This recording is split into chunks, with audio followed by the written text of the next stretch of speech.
les réseaux sociaux, avec ce qui se passe dans le monde, avec la haine qu'il peut avoir des deux côtés, parce que bon, j'ai reçu des messages, moi aussi racistes, des messages de mort, mais je pense que le joueur, malheureusement, lui aussi peut-être de son côté, ça montre qu'on est dans des extrémités pour des matchs de football, et c'est honteux, et c'est pas possible. Mais ça montre aussi qu'en Afrique encore, à la Coupe du Monde, on était tous ensemble, on représentait l'Afrique, et malheureusement, quand il y a une compétition comme la Coupe d'Afrique, dès qu'il y a des oppositions de style, on essaye de ramener ou à la couleur de peau, ou à la religion, ou à d'autres choses. Il faut qu'on évolue si on veut que notre continent progresse. Il faut qu'on soit honnête avec nous-mêmes, si on veut qu'on avance. Mais vous ne tomberez jamais sur quelqu'un qui va attiser le feu. Il y a eu des choses qui se sont dites après le match qui sont irréelles, et je le répète, et moi-même j'ai demandé à être entendu par la CAF. Voilà, j'ai jamais eu insulté le joueur, qu'il le veuille ou pas. C'est pas dans mon éducation, ça n'a jamais été dans ce que je fais. Ce que j'ai fait après le match, je le fais tout le temps, serrer la main de l'entraîneur, de l'arbitre et des joueurs. Peut-être, malheureusement, quand je lui ai serré la main et qu'il ne me regardait pas dans les yeux, j'aurais dû laisser passer. Mais moi, j'ai cette éducation et toujours ce moment où j'aime bien qu'on me regarde. Peut-être qu'il y avait un peu de tension, lui il n'a pas accepté. C'est comme ça, mais c'est le football. Ce que j'ai appris de ça, c'est que la prochaine fois, j'irai serrer la main de l'entraîneur et de l'arbitre et je ne me mêlerai plus des joueurs. C'est comme ça, mais ça m'a déçu parce que ça touche plutôt ma famille.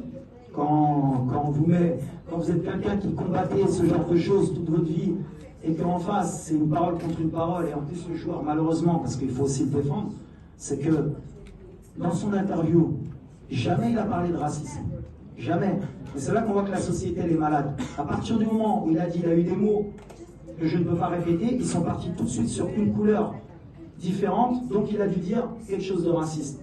Et ça s'est envenimé, que ce soit du côté congolais ou marocain. Et il y a des gens qui sont mauvais des deux côtés. Malheureusement, c'est l'être humain. Moi, je suis là pour calmer les choses. Il ne s'est rien passé de plus que d'une échauffourée d'une fin de match. Un joueur frustré, un entraîneur frustré. C'est terminé pour moi. Place au football, on se concentre. Il y a une canne, c'est une fête. C'est une des meilleures cannes peut-être de l'histoire. On continue à avancer. Mais malheureusement, je condamne les messages que peut-être il a reçus, mais je condamne aussi les miens parce que les 48 heures qu'ont passé mes proches, c'est un peu moyen. Question par La mentalité ديال اللاعب مغربي ما كانش ماتش مرتاح ولا قلت لك حنا ما كنلعبوا على والو سي كنلعبوا على لا بروميير بلاص دونك ما تقدرش ترتاح باسكو ولا بغينا نبقاو في سان بيدرو ولا بغينا نوريو ملي on mérite cette qualification amplement et خصنا نكملوا premier donc bien sûr qu'on a aussi d'impact ما كانش ماتش ما كانش داك وحنا المغرب خصنا نربحوا اي ماتش et il faut respecter tout le monde donc le joueur qui اللي غيسحب له il va être relâché de toute façon ما غاديش يبدا. Et voilà, on va faire les choix. On est concentré pour ramener 3 points au Chili avec tout le respect de la Zambie. Elle n'a rien à perdre, elle va attaquer parce qu'elle est obligée, elle est dans l'obligation peut-être même pas de gagner. Parce que je crois que Thiago il passe. Donc voilà, ça va être un match tactique aussi. Est-ce que le plan de jeu est chez le pro ou je vais chez Thiago? Non, c'est une bonne opposition pour nous. Ça nous aura fait le tour de chauffe avant les huitièmes de finale. Cette compétition, 4 chauffoirs, encore hier on voit des surprises.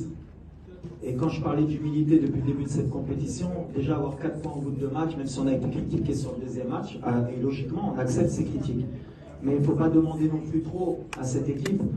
On a l'expérience maintenant, le plus important pour nous c'était de se qualifier, et on voit que pour se qualifier c'est pas facile pour personne. Il y a encore des gens qui vont jouer leur vie sur le dernier match. Nous, alhamdoulilah, on a déjà cette sécurité.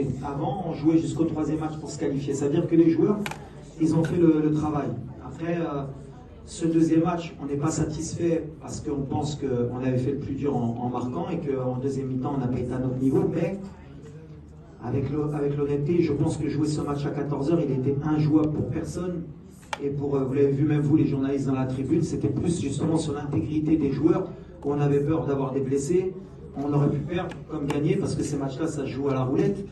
Mais jouer à 14h à sous 35 degrés avec 80% de taux d'humidité, on ne pouvait rien attendre de l'équipe. Après, par rapport à l'équipe, est-ce qu'elle va changer? On va essayer d'être intelligent parce qu'il y en a des joueurs, il y a des cartons jaunes aussi. Et s'ils prennent un carton jaune, ils peuvent être suspendus pour le 8e de finale. Donc, c'est à dire, et j'ai confiance aussi en mon groupe, c'est pour que tout le monde puisse donner quelque chose. Et la Zambie, bien sûr qu'on va les respecter, c'est une équipe parce qu'elle a besoin de se qualifier, donc ça va pas être un match facile. On a vu hier, tout le monde joue le jeu. On a vu l'Égypte jusqu'à la dernière minute, ils auraient pu être éliminés. Le Ghana, jusqu'à la dernière seconde, ils étaient qualifiés. On va respecter la compétition parce que quand on ne respecte pas la compétition, à un moment donné, on va le payer. Donc voilà, on est sportif, on est fair play. On va essayer de mettre la meilleure équipe possible par rapport à ce troisième match, en équilibrant, mais en voulant finir premier parce que Gina Bachinkoum au premier, je l'ai toujours dit, on essaie de changer la mentalité. On ne regarde pas contre qui on va tomber, on regarde qu'on faut finir premier avec 7 points. Et vous verrez qu'à la fin, dans le classement, il n'y aura peut-être qu'une seule équipe qui aura fait 9 points et nous, on sera comme toutes les grosses équipes avec 7 points si on gagne. Ils nous ont permis de qualifier avant le troisième match, donc c'est positif, ça veut dire qu'on devient régulier dans cette CAN à passer le premier tour, ce qui était rare il y a pratiquement 10 ou 15 ans. Donc voilà, on est en 8e de finale, mais ce match, bien sûr, qui va être important, d'une pour respecter l'adversaire, respecter la compétition, et nous respecter nous-mêmes. On a envie, on va jouer à 20h, donc on n'aura pas d'excuses par rapport au match de 14h. On a envie de montrer un beau visage et de prendre les 3 points pour aussi prendre de la confiance avant les matchs